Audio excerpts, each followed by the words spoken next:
to the bottom of that. So I don't need lectures from you about contempt. And I don't need lectures from you. It is very difficult to deal with asking questions.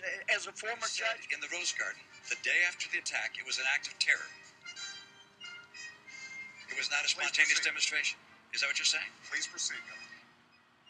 I want to make sure we get that for the record, because it took the president 14 days before he called the attack in Benghazi an act of terror. Get the transcript. He did, in fact, sir. So let me call it an act of terror. Can you say that a little louder, Candy? He did call it an act of terror. I'm glad that you recognize that Al-Qaeda is a threat, because a few months ago, when you were asked what's the biggest geopolitical threat facing America, you said Russia. Not Al-Qaeda, you said Russia. The 1980s are now calling to ask for their foreign policy then, because the Cold War's been over for 20 years. 1 minute to the distinguished gentleman from New York, Mr. Weiner. Great courage. All members have already spoken, and then stand up and wrap your arms around procedure.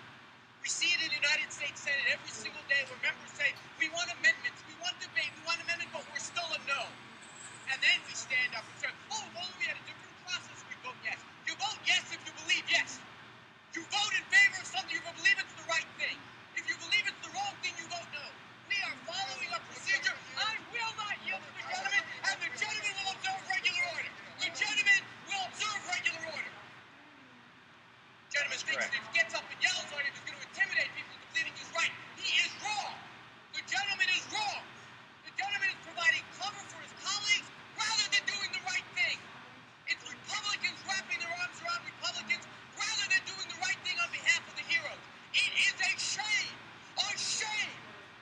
If you believe this is a bad idea to provide health care, then vote no. Well, you haven't done it in 30 years or 26 years. Well, I've been a senator. You haven't done it. And I have been a Secretary of State. And now you want to approve Trans-Pacific Partnership. You were totally in favor of it. Then you heard what I was saying, how bad it is, and you said, I can't win that debate. But you know that if you did win, you would approve that. And then you heard what I said about it, and all of a sudden you were against it. Well, Donald, I know you live in your own reality, but that is not the facts. And I think it's important to look at what we need to do to get the economy going again. That's why I said new jobs with rising incomes, investments, not in more tax cuts that would add $5 trillion to the debt. But you have no plan. The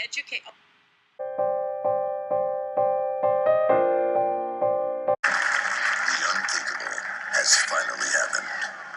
Our nation, torn, broken. You could move to Canada, but you love your country. What can a person like you do? What if there was a place where the unthinkable didn't happen and life could continue for progressive Americans just as before? Now there is. Welcome to the bubble.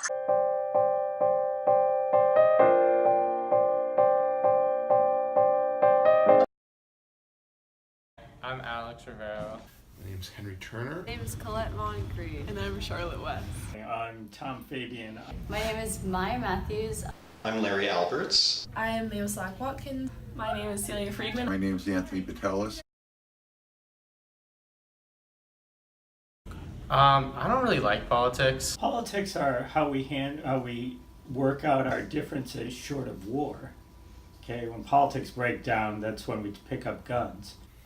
Politics is I think the processes and interactions of people in trying to make decisions, and the challenges that come out of those interactions and the strategies in order to sort of make decisions. When we're talking about like government, you have different political parties, and they kind of like take part in politics. I guess politics, you could say, are a set of person's beliefs concerning lots of things: foreign policy, economics, how people interact with each other. Yeah, basically just like a series of discussions surrounding topics that are highly debated.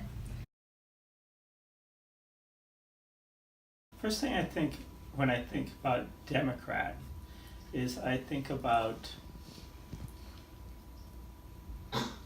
Dennis Kucinich. Just a lot of like super progressive stuff in terms of race a lot and like just being accepting, but at the same time like not so much like it's not entirely just accept everyone. It's like try to better humanity and like do this and like anything a Republican does is bad. Liberal. I think Newton. Good intentions without seeing the whole picture.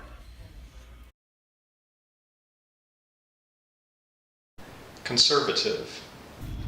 I think more like rich and like Rich people.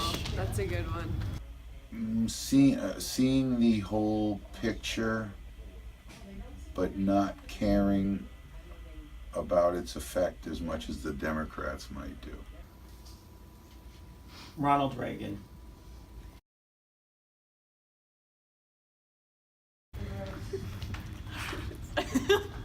I think hateful thoughts. Yeah. I have no idea why anyone would want to support Donald Trump. Do you feel comfortable expressing your political beliefs in Newton? Yeah. Do you think everyone does? No. Oh my god, what is that? Just say yes or no. Not always. Not always. Yeah, because everyone around me thinks the same thing.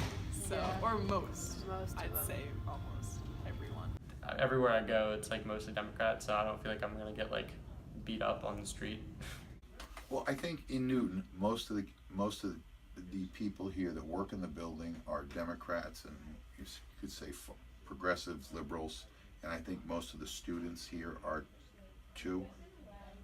I think it's the more moderate to conservative viewpoints where the kids are afraid to say anything. Have you met people that have disagreed with you in Newton? Yes. Yeah. And like, what is your reaction to that? Like, we don't know how to talk to them because in Newton, like, you just assume that everyone has the same views, and if they don't, we like to think that we're very accepting, but I don't think we know how to talk to anyone who has differing views. It's impossible. Do you believe there's a liberal bubble in Newton? Absolutely.